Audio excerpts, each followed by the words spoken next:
ఒకసారి మనందరం దేవుని స్తుతిద్దాం. హల్లెలూయా, హల్లెలూయా, హల్లెలూయా. దేవుని పరిశుద్ధ నామానికి మహిమ కలుగును గాక. కూడొచ్చిన మీ అందరికీ ప్రభు యొక్క నామములో వందనాలు. మనం దేవుని వాక్యాన్ని భయభక్తులుగా ధ్యానం చేసుకుందాం. తిమోతికి రాసిన పత్రిక తీసుకోండి, 3వ అధ్యాయం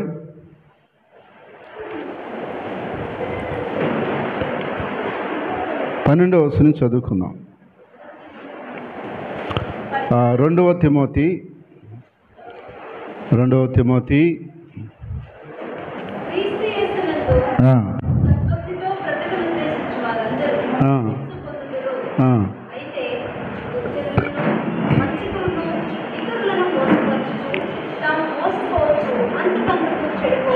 చాలు చూడండి. 12వ వచనం మరొకసారి చదువుకుందాం. క్రీస్తునందు సద్భక్తితో బ్రతుకును ఉద్దేశించి వారందరూ హింస పొందుదురు. చాలు చూడండి, ఇక్కడ క్రీస్తునందు సద్భక్తితో బతకను ఉద్దేశించిన వారందరూ కూడా ఏం పొందుతారంట? హింస పొందుతారట. అంటే సద్భక్తితో బతకాలనుకోవటం ఏంటి, హింస పొందటం ఏంటి? వాళ్ళు సద్భక్తి అంటే మంచి భక్తి చేయాలనుకున్నప్పుడు హింస పొందుతారంట. మంచి భక్తి చేసినప్పుడు హింస ఎందుకు పొందుతారు అని అంటే, ఎప్పుడైతే మనము దేవునికి దగ్గర అవ్వాలని, దేవుని చిత్తాన్ని పరిపూర్ణంగా చేయాలని ఆశపడతామో అప్పుడు సాతాను ఎక్కువగా మన మీద టార్గెట్ పెడతాడు. సాతాను ఎక్కువగా మన మీద గురిపెట్టి మనల్ని బాధించటం ప్రారంభిస్తాడు. ఈ మధ్య కాలంలో ఈ డిసెంబర్ నెల నుంచి ఎక్కువగా తొందరగా పడుకొని మధ్యరాత్రుల్లో లేచి సమయం దొరికినప్పుడల్లా ఎక్కువ ప్రార్థన చేస్తూ ఉన్నాను. నేను ప్రార్థన చేసి పనుకున్న తర్వాత కల్లో సాతాను వచ్చి పోరాటం. ఎందుకు నువ్వు అవి చేయబాకు, ఈ చేయబాకు అని చెప్పి చాలా రకాలైనటువంటి పోరాటం. రాత్రి కాలంలో నెల్లూరులో నువ్వు మీటింగ్ ఎందుకు పెడుతున్నావు అని అడుగుతుంది సాతాను. ఎందుకు అంటే స్వార్థ కోటాలు 3 రోజులు పెట్టాలని కొన్ని నెలలుగా ప్రార్థన చేస్తూ ఉన్నాం మనం, కొన్ని ఆత్మను రక్షించబడాలని చెప్పి. కానీ రాత్రి నేను 3 గంటలకు మెలకు వచ్చింది అనుకుంటా, ఒక్కోసారి 2 గంటలకు వస్తుంటుంది. 2 గంటలకు వచ్చినా నాకు పనుకునేది ఉండదు. ఎప్పుడు మెలకు వస్తే అప్పుడు లేచి ప్రార్థన చేసుకుని మళ్ళా ఒకసారి 5 గంటల వరకు ప్రార్థనలో ఉంటామా, లేకపోతే ఒకవేళ 1 గంటకి అట్లా లేసాను అనుకో, ఒక 2-3 గంటలు ప్రార్థన చేసుకుని మళ్ళీ కాసేపు పనుకున్నట్టు చేస్తూ ఉన్నాను.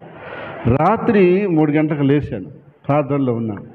తర్వాత ఎప్పుడో 4:30కో 4కో ఎప్పుడో మళ్ళీ కాసేపటి పడుకుంటే అపవాది వచ్చి అడుగుతున్నాడు, ఎందుకు పెట్టాలా, ఎందుకు పెడతావు నువ్వు అని అడుగుతున్నాడు. అంటే సువార్త కూడికి పెట్టడం ద్వారా ఏం జరుగుతుందంటే కొన్ని ఆత్మలైనా రక్షించబడతారు, కొన్ని ఆత్మలైనా బలపరచబడతారు, కొంతమంది అయినా ఆ ప్రార్థనల ద్వారా ఉజ్జీవించబడతారు. అయితే అపవాది మనం అలా చేయాలి అనుకున్నప్పుడు వాడు ఏదో ఒక విధంగా మనల్ని ఇబ్బంది పెట్టాలనే ప్రయత్నమో చేస్తాడు. కాబట్టి అందుకని మనం ఏం చేయాలంట,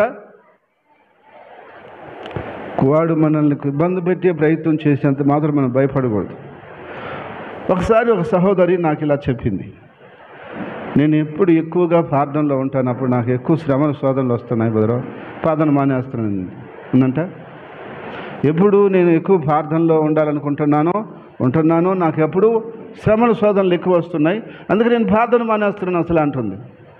అంటే వాడి ఉద్దేశం ఏంది?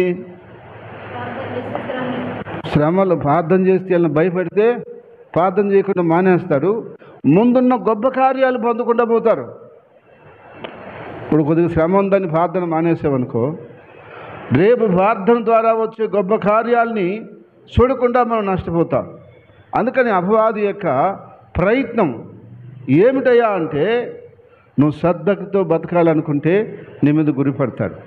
నామకార్థంగా బ్రతికే వాడికి ఏం లేదు, ఏంది నాంకార్థంగా బ్రతికే వాడికి ఏమీ లేదు, ఏ ఆటంకం లేదు, వాడు అన్నీ చేసుకోవచ్చు, బ్రహ్మాండంగానే మళ్ళీపోతూ ఉన్నాడు. ఒకరోజు అదే ఆసాబ్ అనేటువంటి భక్తునికి డౌట్ వచ్చింది. అయ్యా, ఎంత భక్తిగా ఉండి, ఎంత శ్రద్ధగా ఉండి నాకేం శ్రమలు వస్తున్నాయి, అయితే భక్తిగా లేని వాళ్ళు ఏం బాగుండారు అని ఒకసారి అడిగాడు. చూడండి 73వ కీర్తన.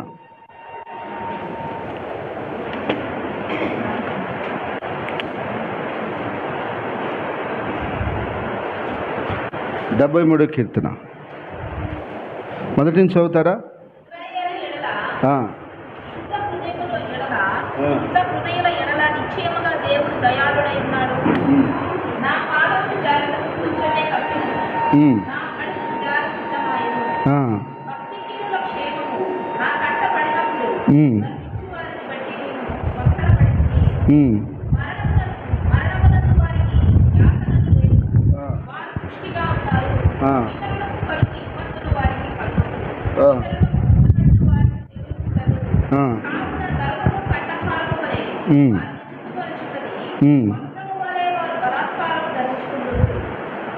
చూడండి,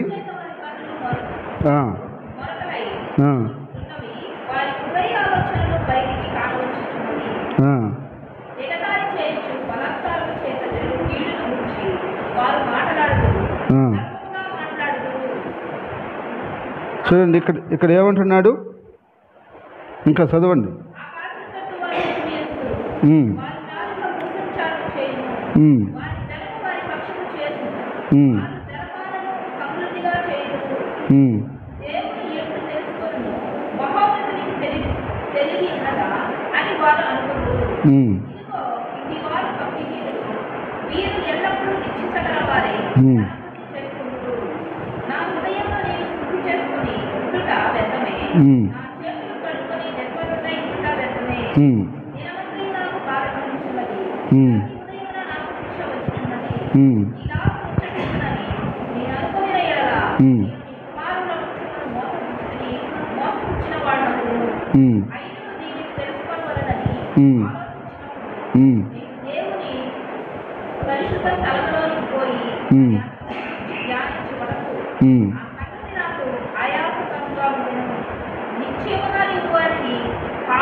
చూడండి,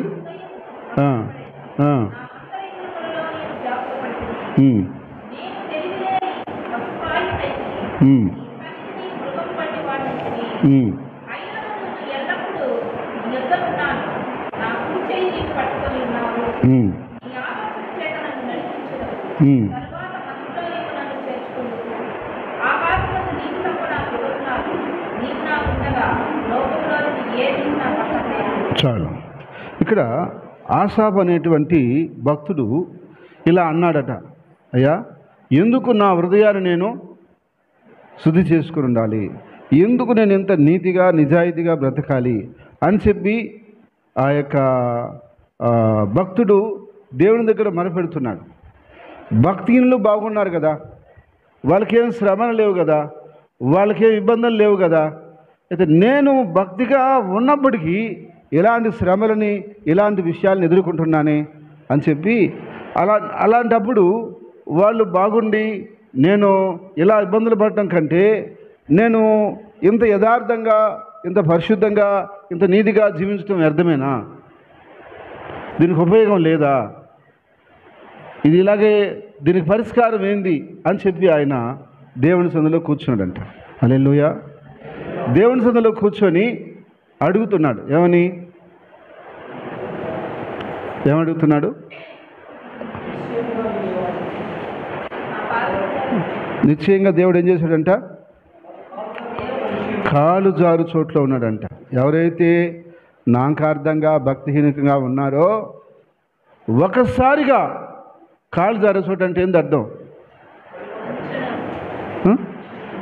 ఎప్పుడు జారిపోతారో, ఎప్పుడు పడిపోతారో, ఎప్పుడు ప్రమాదం వస్తుందో వాళ్ళకి తెలియదు. కానీ ప్రమాదం వాళ్ళ ఎంట ఉంటుంది. కాలు జారి చోటు అంటే అక్కడ బహు జాగ్రత్తగా ఉండాలి. కాలు జారి చోటు అంటే ఊరికే జారి పడిపోవచ్చు. అక్కడ పెట్టి ఉన్నావు. ఎక్కడ? ప్రమాదంలో వాళ్ళు ఉన్నారు. అయితే అది నాకు తెలియక నేను వ్యాకులు పడ్డాను. ప్రసుపాయంలాగా అనుకున్నాను, ఎందుకు ఈ భక్తి చేయటము, ఎందుకు ఈ విధంగా ఉండటము, వాళ్ళే ఏం చేయకపోయినా వాళ్ళు బాగున్నారు కదా అని నేను అనుకున్నాను. అయ్యా, నేను మృగం లాంటి వాడిని, ప్రసుపాయుణ్ణి, తెలివి లేని వాడిని అని చెప్పి ఆయన అనుకున్నాడు. ఎందుకని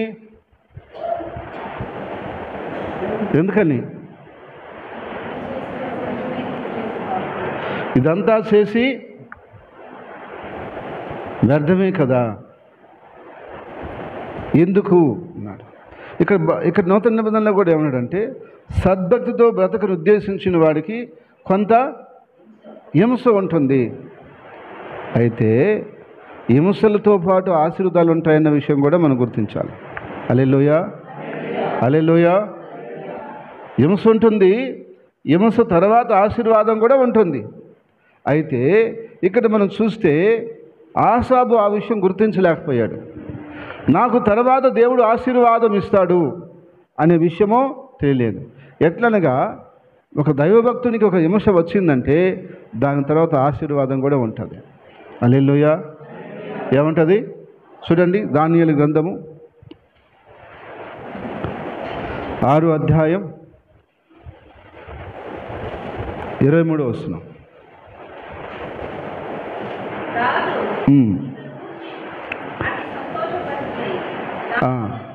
దానియేలును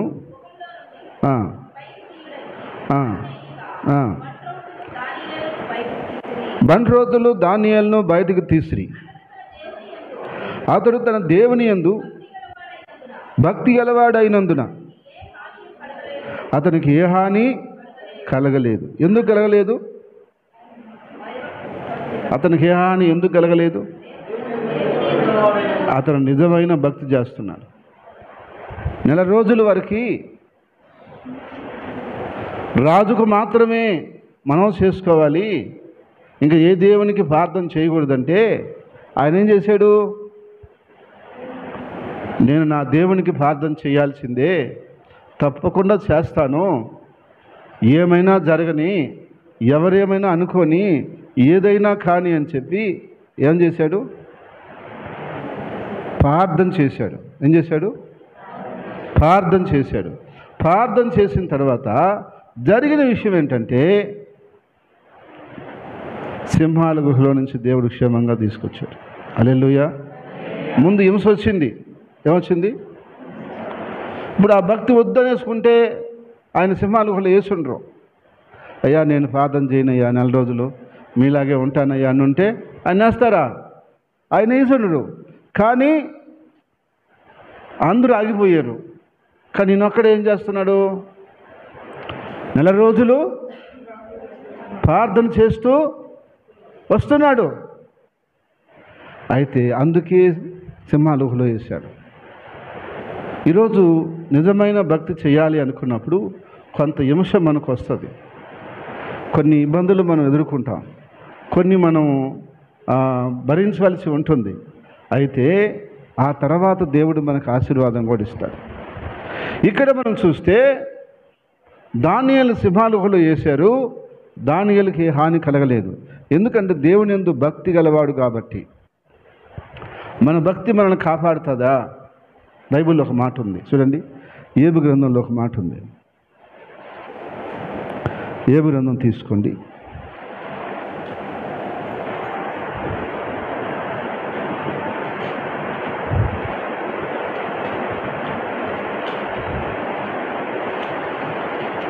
ఏబు గ్రంథంలో ఒక మాట మనం చూద్దాం. 4వ అధ్యాయం 6వ వచనం.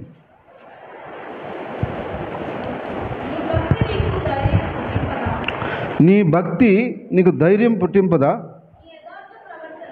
నీ యథార్థ ప్రవర్తన ఏందంట? నీ నిరీక్షణకు ఆధారం కాదా? నీకు భక్తి ఉంటే ఆ భక్తి ధైర్యాన్ని పుట్టిస్తుందా లేదా? పుట్టిస్తుంది. అయితే ఆ భక్తి ఏ భక్తి అయి ఉండాలా? నిజమైన భక్తి గలవాడై ఉండాలా. ఒకవేళ వాడు భక్తిహీనుడు అనుకోండి, వేషధారి అనుకోండి, ఆ భక్తి అతనికి ధైర్యం ఇవ్వలేదు, ధైర్యం పుట్టించదు. మన భక్తి మనల్ని కాపాడగలగాల. ఈరోజు ప్రపంచంలో ఉన్న ప్రజలందరూ కూడా గుర్తించాల్సిన విషయం ఏంటంటే, భక్తి చేస్తున్నారు, ఏకజాములు లేస్తారు, ఎంతో భక్తి చేస్తారు, రాత్రి అంతా చేస్తారు. నిజంగా చెప్పాలంటే బాగా నిద్రపోలేను. ఇది చెప్పండి,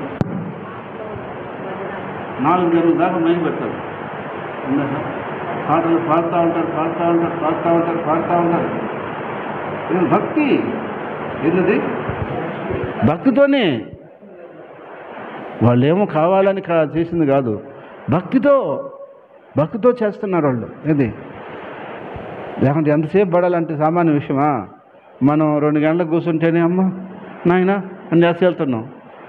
వాళ్ళు 9-10 గంటలకు స్టార్ట్ అయితే ఎప్పుడు 4-5 గంటల దాకా.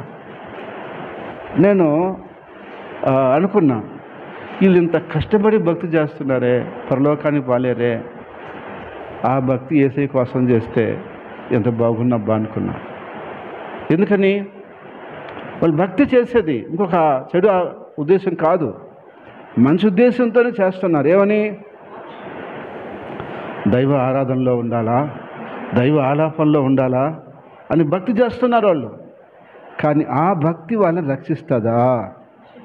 అది మనం చేసే భక్తి మనల్ని ఏం చేయాలి?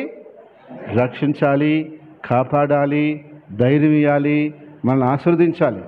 అయితే అలాంటి భక్తి మనం చేయకపోతే భక్తి చేసినా ఉపయోగం లేదు. అందుకని మనం ఏం చేయాలంటే, మనం చేసే భక్తి నిజమైన భక్తి అయితే కొంత మనము హింస ఎదుర్కొంటాం, కానీ ఆశీర్వాదాలు కూడా ఉంటాయి. చూడండి, మార్కు సువార్త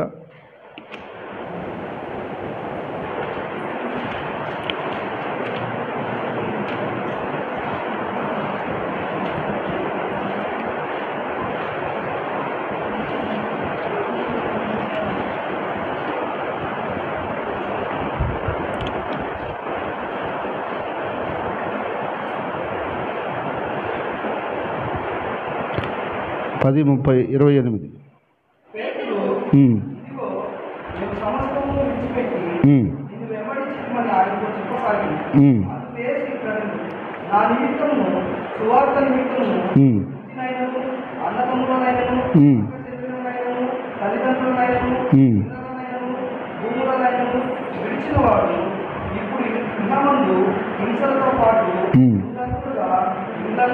అన్నదమ్ములను, అక్కచెల్లెలను, తల్లులను, పిల్లలను, భూములను రాబో లోకమందు నిత్య జీవము పొందునని మీతో నిశ్చయంగా చెప్తున్నాను. చాలు.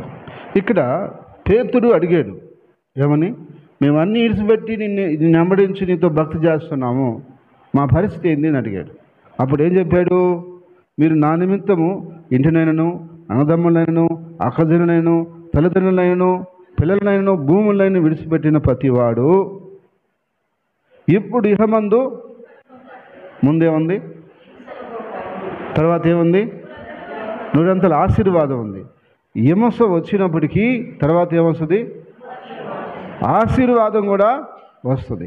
అయితే ఇక్కడ మనం గమనించాలి, మనం ఆశీర్వాదమే అడుగుతాం, హింస వద్దంటాం. హింస తర్వాత ఆశీర్వాదం ఉంది. యేసుప్రభు శిష్యులు ఎన్ని నిమిషాలు పొందారు తెలుసా? అపోస్తులు ఎన్ని ఇబ్బందులు ఎదుర్కొన్నారు తెలుసా? వాళ్ళని ఎంత ఇబ్బంది పెట్టింది లోకం తెలుసా? అయినా సరే వాళ్ళన్నీ ఎదుర్కొన్నారు, ఆశీర్వాదం పొందుకున్నారు. ఈరోజు రేపు పరలోకం పోతే 12 సింహాసనాలు వేస్తాడు ప్రభు వాళ్ళ కోసం. యుగాలు ఏలుతూ ఉంటారు వాళ్ళు అక్కడ. హల్లెలూయా. అయితే ఇక్కడ కొన్ని ఏమి ఎదుర్కొన్నారు వాళ్ళు? హింసలు. ఈ లోకంలో సద్భక్తి మనం చేసేటప్పుడు కొన్ని నిమిషాలు మనకు ఎదుర్కోవచ్చు, కొన్ని ఇబ్బందులు మనం ఎదుర్కోవచ్చు కొద్ది కాలం. ఆ తర్వాత దేవుడి ఆశీర్వాదాలు 100 వస్తాయి. ఎన్ని ఇస్తారంట? 100 ఆశీర్వాదం దేవుడు మనకిస్తానంటున్నాడు.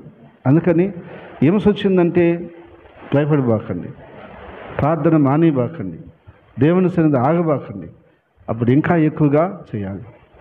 కాబట్టి నేను ఈ సంవత్సరం పెట్టినప్పటి నుంచి కూడా ఈ సంవత్సరంలో బలమైనటువంటి దేవుని పరిచయం చేయాలని, బలమైన కార్యాలు జరగాలని నేను చాలా విషయాలని సమయం వ్యర్థమైపోయే సమయం అంతా గుర్తించి ప్రభు సన్నిధిలో మోకరించి ప్రార్థన చేస్తున్నాను. తర్వాత ప్రతి సమయాన్ని ఎలా వాడుకోవాలని దేవుని జ్ఞానం అడుగుతా ఉన్నాను. అయితే సాతానుడు ఏమంటున్నాడు? నువ్వెందుకు చేస్తావు అని చాలా పర్యాయంలో నేను ఎవరికి కూడా చెప్పలేదు, ఇప్పుడు మీకే చెప్తున్నా. ప్రార్థించి పనుకున్న తర్వాత వాడు కల్లో చాలా పర్యాయం నాతో పోరాటం. ఎందుకు పోరాటం?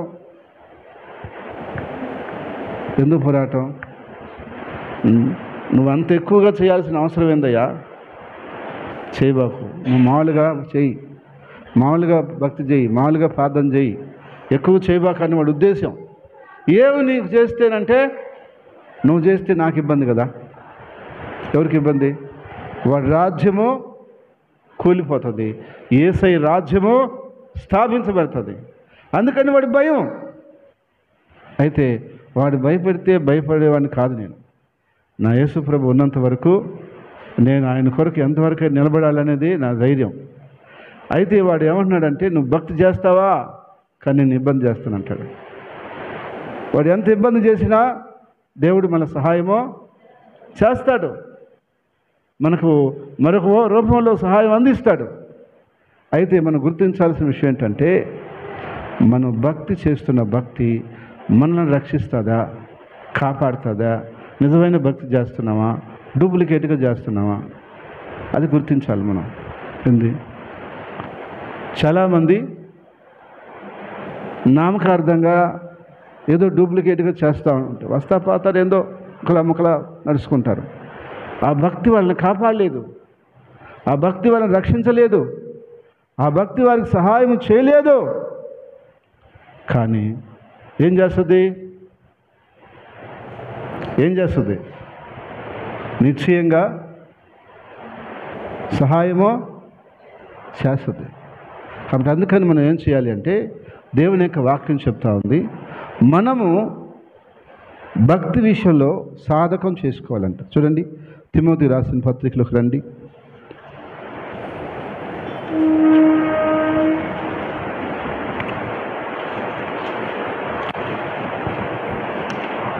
మొదటి పత్రిక 4వ అధ్యాయం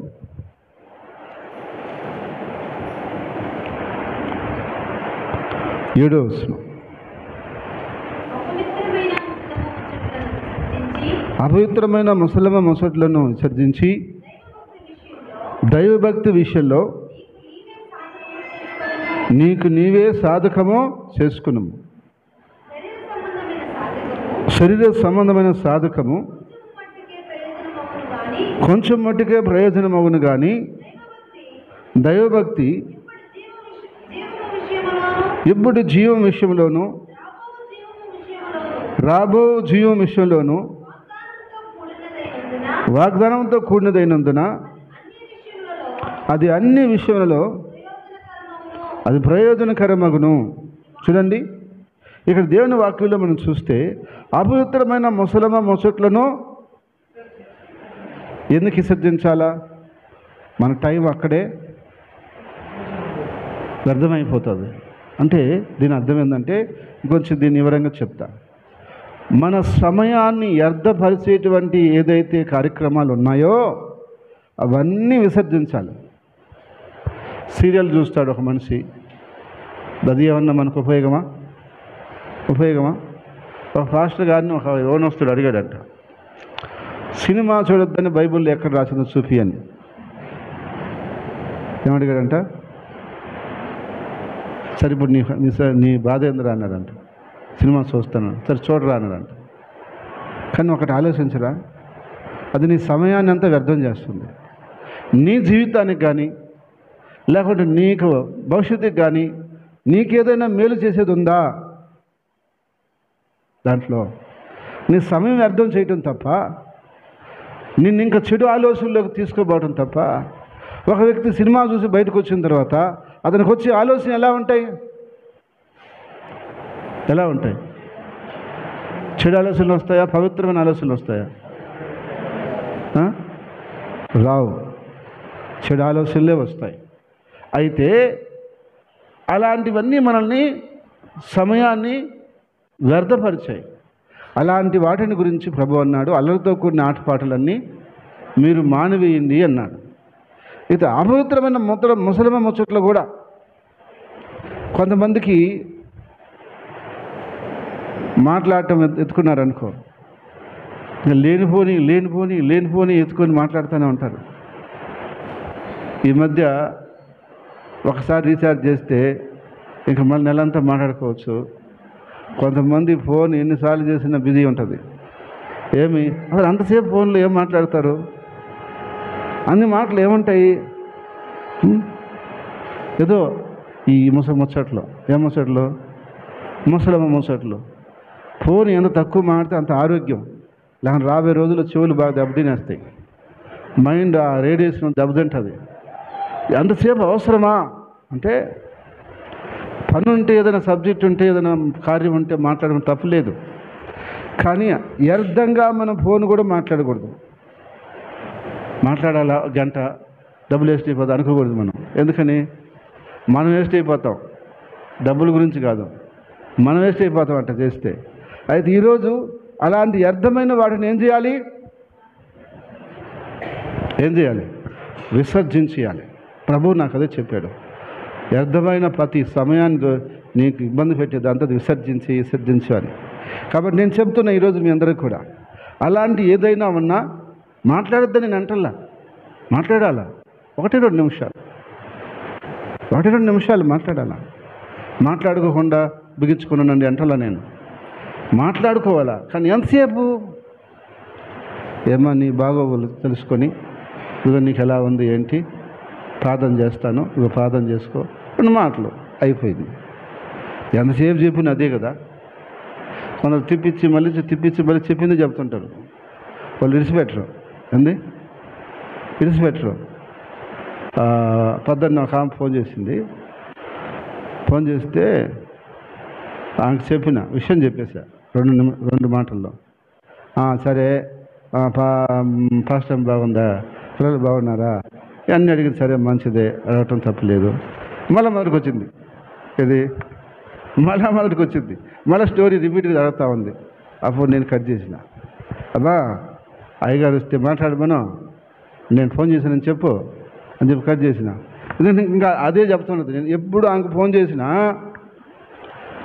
ఆమె 10 నిమిషాలన్నా మాట్లాడింది వదలదాం. నాకు అర్థమైపోయింది ఆమెకుండే ఫ్రస్ట్రేషన్ అంతా కూడా ఎవరన్నా ఫోన్ చేస్తే మాట్లాడేదాన్ని. ఇంతకుముందు రాజేంద్ర ప్రసాద్ అని ఆయన సినిమా ఆయన ఉండేవాడు. ఆయన ఒకరోజు ఒక న్యూస్లోని ఎక్కడో చెప్తుంటే విన్నా నేను దాన్ని. వాళ్ళ ఇంట్లో ఒక ముసలా ఉండేదంట. అప్పట్లో ల్యాండ్ ఫోన్లు ఉండేది. రాంగ్ కాల్ వచ్చినా గంట మాట్లాడదంట. రాంగ్ కాల్ వస్తేనే 1 గంట మాట్లాడదంట వాళ్ళతో. ఏమని?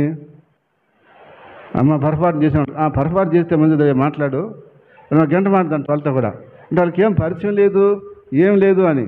అంటే ఆమెకి ఏంది అర్థం, ఉద్దేశం? ఆమెకు ఏదైనా ఫోన్ వస్తే మాట్లాడాలా గంటలు. ఒకవేళ అలాంటి పరిస్థితి ఉంటే ప్రభు దినం మాట్లాడుతున్నాడు, వదిలిపెట్టేయండి, అది అవసరంలే. నీకు అంత ఇంపార్టెంట్ విషయం అయితే నువ్వు మాట్లాడు, తప్పేం లేదు. కానీ వ్యర్థంగా ఊరికే మాట్లాడాలనుకోకూడదు. చాలామంది నా గురించి అనుకుంటుంటారు, బ్రదర్ ఫోన్ చేయడానికి. అవసరం వచ్చినప్పుడు చేస్తాను, బాగలేదా నేనే ఫోన్ చేస్తాను, ఎలా ఉంది ఏంటి ఎట్టున్నారని అడుగుతాను, ప్రార్థన చేస్తాను. రోజు ఏం మాటలు ఉంటాయి, కలుసుకున్నప్పుడు మాట్లాడుతూ ఉంటాం. కొంతమంది మాట్లాడుకోవాలా. సరే, దగ్గర రిలేషనా, ఏదో వాళ్ళు క్షమాభివృద్ధి కనుక్కొని ఉంటారు. తల్లిదండ్రులు ఉన్నారు, దూరంగా ఉన్నాం మనం, వాళ్ళు ఎట్టున్నారు ఏందని మనం కనుక్కోవాలా, మాట్లాడుకోవాలా. కానీ అందరికీ కొంతమంది గంటలు మాట్లాడుతూనే ఉంటారు. ఇలాంటి సమయాన్ని వ్యర్థపరిచేటువంటి విషయాలన్నీ కూడా మనం ఏం చేయాలి? విసర్జించాలి, వదిలిపెట్టాలి. భక్తిని సాధన చేయాలంట. హల్లెలూయా.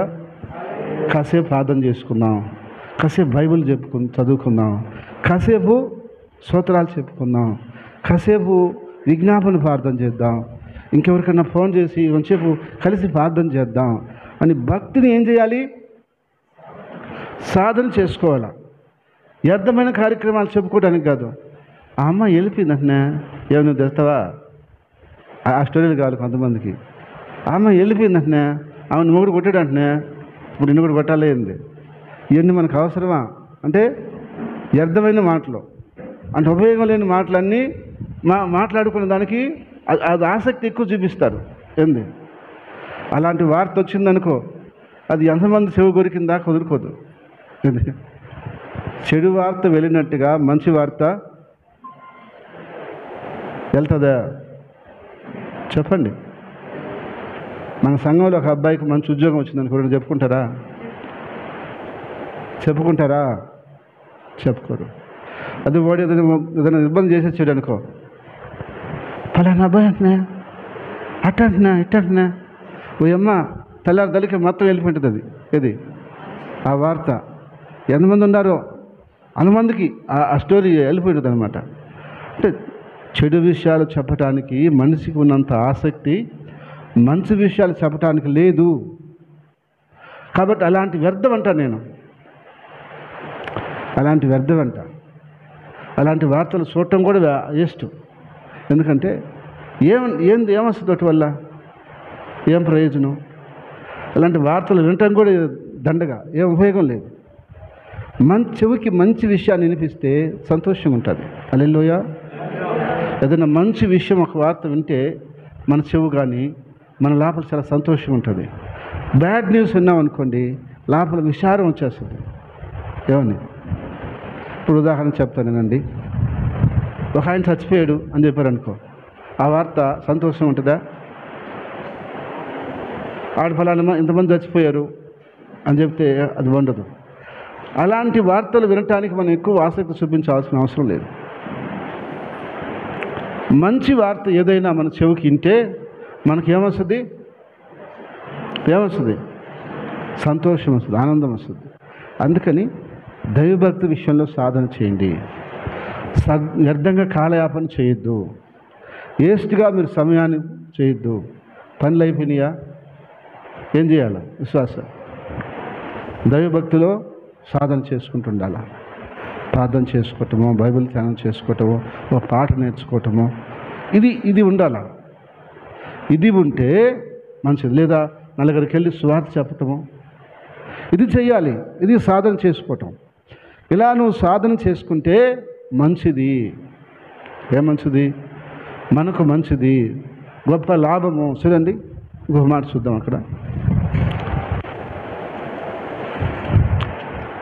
అక్కడే మరొక మాట ఉంది, దాన్ని చూద్దాం.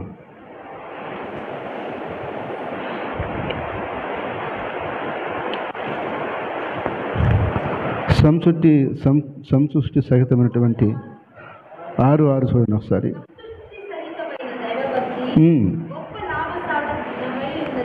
ఎలా ఉంది? సంసృష్టి సహితమైనటువంటి దైవభక్తి గొప్ప మంచి లాభం. అది నువ్వు సాధన చేయాలి. అదే చెయ్యాలి. అయితే అది సాధన చేయకుండా నువ్వు పనికి మాలిన విషయాలన్నీ నువ్వు సాధన చేస్తే రేపు లాభం కాదు, నష్టం వస్తుంది, కీడు వస్తుంది ఇంటి మీదకి. అందుకని విశ్వాసం ఏం చేయాలంటే దైవభక్తి విషయంలో సాధన చేయాలి. కాబట్టి ఈ సాధనలోనే మనము ఇంకా బలపడతాము. నువ్వు ఏం సాధన కూడా రాదు, స్తోత్రాలే చెప్పు, కాసేపు కూర్చొని 2 పాటలు పాడు, దేవుని ఆరాధన చెయ్యి. సాధన ఏం సాధన? అదే సాధన నువ్వు చేస్తూ ఉంటే ఆ స్తోత్రాలే ప్రార్థనగా మారిపోద్ది, ఆ పాటలే ఆరాధనగా మారిపోతుంది. అదే దేవుడు విజ్ఞాపనగా మార్చేస్తాడు. అది మనం చేస్తూ ఉండాలా. అయితే కొంతమందికి అది ఈరోజు తక్కువగా ఉంది, సాధన తగ్గిపోయింది. అంటే మేము పొద్దున్నే ప్రార్థన చేయటం లేదా, సాయంత్రం ప్రార్థన చేయడం అంటారు మీరు. మంచిదే, అది తప్పు కాదు. ఇంకా సాధన చేయాలా. హల్లెలూయా. ఏం చేయాలి?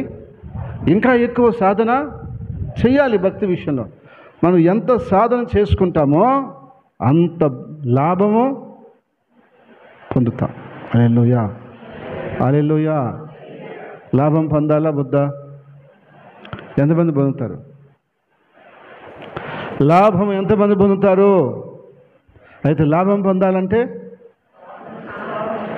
సాధన చెయ్యాలి. సాధన లేకపోతే లాభం రాదు. శరీర సంబంధంగా సాధన చేస్తారు కొంతమంది. పొద్దున్న లేసి ఎక్సర్సైజ్ చేస్తారు, కొన్ని పనులు చేసుకుంటారు, అవి వాళ్ళకి కొద్దిగా లాభం ఉంటుంది, దానివల్ల కొంచెం మేలు ఉంటుంది. కానీ దైవభక్తి ఇంకా అన్ని విషయాల్లో మనకు లాభాన్ని ఇస్తుందంట. అందుకని దైవభక్తి విషయంలో మనం సాయంత్రం వచ్చాము, కూర్చొని కుటుంబ ప్రార్థన చేసుకోవటం, కాసేపు దేవుని వాక్యం చదువుకోవటం, ఇవన్నీ దైవభక్తి. ఇదంతా ఏంది? దైవభక్తి ఇదంతా. అయితే ఈ దైవభక్తి లేని కుటుంబాలలో కొన్ని రోజులు బాగానే జరిగినా ఒక్కసారిగా ప్రమాదం వచ్చి పడిపోతుంది. దాన్ని తట్టుకోలేరు ఇంకా ఇంత భయంకరంగా వచ్చేస్తుంది. అందుకని దేవుడు ఏమన్నాడు? మీరు శోధనలో ప్రవేశించుకున్నట్లు. అయితే మన ప్రార్థన మానేస్తే అప్పుడు ఏమి రమ్మనే చెప్పకనే చెప్తున్నాం మనం. నేను ప్రార్థన మానేసాను, శోధన రావచ్చని. అదే కదా ప్రభు ఏమన్నాడు? చదవండి అక్కడ మత్తయి సువార్త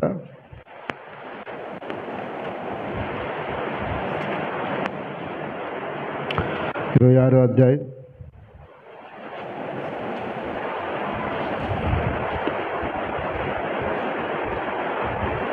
41 వస్తుంది.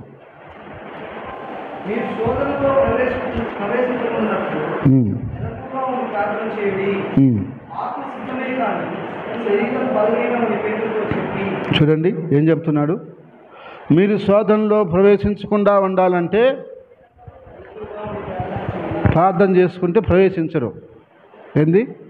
శోధనలో ప్రవేశించరు. ప్రార్థన చేయకపోతే ప్రవేశిస్తారు. ఇప్పుడు మనం ప్రార్థన చేయట్లేదంటే అర్థమైంది, మనం దానికి వెల్కమ్ చెప్తున్నాం. శోధనకి రావచ్చు, నేను ప్రార్థన చేయటంలే, నువ్వు రావచ్చు అని చెప్తున్నావు దాన్ని. అంటే మనం డైరెక్ట్గా చెప్పటంలే, ఇండైరెక్ట్గా చెప్తున్నాం ఆ మాట. ఏమని? ప్రవేశించవచ్చు అని. కానీ యేసుప్రభు ఏం చెప్పాడు? నువ్వు శోధనలో ప్రవేశించుకుని ఉండాలా. ప్రార్థన మెలకువగా ఉండి ప్రార్థన చేసుకున్నాడు. లేదు నాకు అంత తీరిక లేదు, అంత నాకు ఓపిక లేదు, అంత సమయం లేదు, నాకు నిద్ర సరిపోవట్లేదు, నేను ప్రార్థన చేయలేను అంటావా? నువ్వు చెప్తున్నావు ఏమని? శోధన రా అని. కానీ ఇప్పుడు రావాలా శోధన? శోధన కావాలా? శోధన వస్తే తట్టుకోలేం. శోధన కాలంలో ఎట్లుంటుందని తెలిసి పరిస్థితి అసలు ఏం అర్థం కాదు. చాలా గలిబిడి, అసమాధానం, ఇంట్లో గందరగోళం, భయంకరమైన పరిస్థితులు ఉంటాయి. ఆ శోధన నీకు రాకుండా ఉండాలంటే నువ్వు మెలకువగా ఉండి ప్రార్థన చేయాలి. ప్రార్థన చేయడమే కదా భక్తి. హల్లెలూయా, హల్లెలూయా. నేను ఎంత బిజీగా ఉన్నా, ఎంత అలసిపోయినా ఆ టయానికి లేచి ప్రార్థన చేస్తున్నాం, నడిపిస్తున్నాం అంటే అది ఆగిపోతే తర్వాత చాలా ఇబ్బందులు ఉంటాయి. చాలా ఇబ్బంది పడాల్సి వస్తుంది. మనం ఆగిపోకూడదు, ప్రార్థన జరుగుతూ ఉండాల్సిందే, ప్రార్థన చెయ్యాలా. ఇప్పుడు 2-3 వచ్చినా ఎందుకు ఉపవాస ప్రార్థన పెడుతున్నాం? ఉపవాస ప్రార్థన జరగాలి సంఘంలో, ఎన్ని ఉండాలా. అయితే ఎవరు పాల్గొంటారో వాళ్ళు మేలు పొందుతుంటారు. నేను ఏడ పాల్గొంటాను, నాకు దూరము, నాకు భారము, నాకు చలి, నాకు పులి అన్నారు అనుకో, అప్పుడు ఏంది పరిస్థితి? వాళ్ళు చెప్తున్నారు ఏమని? శోధన రా రా అని పిలుస్తున్నారు. కాబట్టి అందుకని నేను చెప్తున్నా, దైవభక్తి విషయంలో సాధకం చేసుకోవాలి. ఎంత సాధకం చేసుకుంటే అంత లాభం వస్తుంది. ఏమొస్తుంది? లాభం వస్తుంది. అదే నష్టపోయేది ఏం లేదు. నువ్వు దైవభక్తి చేసినందువల్ల నష్టం పోయేది ఏం లేదు. నువ్వు 1 గంట ఎక్కువ ప్రార్థన చేస్తే దానివల్ల నష్టమేం లేదు. ఒక 4 అధ్యాయాలు ఎక్కువ చదివితే నష్టమేం లేదు. నువ్వు 10 సార్లు దేవుని మందిరానికి వస్తే నష్టమేం లేదు. అది నీకు ఆశీర్వాదమే. అయితే మనం అది సాధన చెయ్యాలి. గడిచిన సంవత్సరంలో చేయలేకపోయాం సాధన. ఇప్పుడైనా మనం సాధన చేద్దాం. నేను ఇప్పుడు అడుగుతున్నా, ఏకాజామున ప్రార్థన మానేసాం కదా, ఏం మనం మించిపోద్దా? అది మనకు మించిపోద్దా? లేలేవా అనుకుంటే ఏకాజామున పెళ్ళి అంటారు. ఇప్పుడు పోతున్నావా లేదా? చెప్పండి, న్యాయం చెప్పండి. పోతున్నావా లేదా? అప్పుడు ఎట్ట వస్తుందండి మెలకువ? అప్పుడు ఎట్ట వస్తుంది మనిషికి? మనమే కదా అప్పుడు కూడా ఉండేది, మన శరీరమే కదా అప్పుడు కూడా. అప్పుడు ఎట్లా వస్తుంది? మనకు ఆ విషయంలో ఆసక్తి ఎక్కువ. ఏ విషయంలో? పెళ్ళి పోవాలా, చూడాలా పెళ్ళి అని. అందుకని రాత్రి నుంచే నిద్రపడతాం. ఎప్పుడెప్పుడు 4 అయిపోద్దా, ఎప్పుడెప్పుడు 4 అయిపోద్దా, వెళ్ళిపోవాలా, పెళ్ళికి రెడీగా ఉంటాం. పెళ్ళికి పోయి అందరూ కలితో పోయి ఆ పెళ్ళి చూస్తాం. ఇప్పుడు 4 గంటలకి. ఒకసారి నన్ను నట్టే 4 గంటలకు పెళ్ళికి రమ్మంటే నేను 7 గంటలకు పోయినా. పెళ్ళి అయిపోయింది. ఎందుకంటే అది మన పెళ్ళి కాదులే. అయితే అవసరమా?